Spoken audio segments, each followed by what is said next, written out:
Hey fellow readers, today I am here with my purchases of light novels from the month of November. Now, I've only got 3 titles this month that I picked up. I did have a 4th one on order, but it was delayed until December.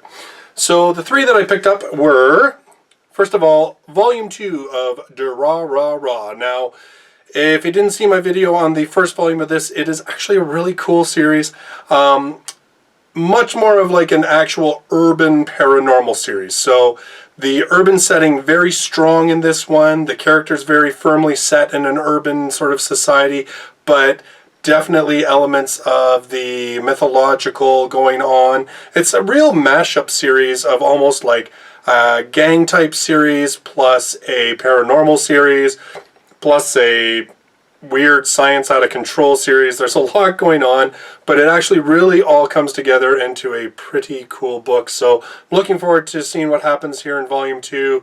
Apparently in this one there is a slasher going around Ikebukuro, and maybe he's using a demon sword. Second one that I have is a volume number, what is this? Number 5 now of Accel World. The Floating Starlight Bridge is the subtitle of this one. Now, this one, it sounds like what happens is that the network that allows brain bursters to inhabit sort of these realistic apocalyptic versions of their own world, that network is now being expanded out into space stations and such, and so now they're going to have access to space stages. Now, I don't know what all else is going to go on, because what's really exciting to me about this volume is that this is where the anime was over. So in the last volume, that's where the anime ended. So this volume is where the story starts that I have no idea what's going to happen, and I'm actually really looking forward to it because I've really enjoyed the first four volumes of Accel World, and I'm looking forward to seeing what the story has in store for us now.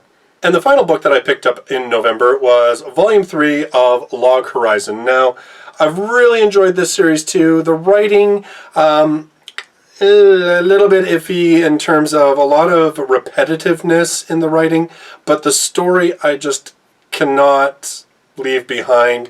It is one of the few trapped in an RPG type stories that the fact that it's set in a game world is so integral to the story and so integral to how characters carry out their lives that it really is probably one of the more real, but it takes a much more realistic view of what would happen to people if they were stuck in this situation. What would their lives be like? What would they have to do to try and reestablish some kind of society and so forth?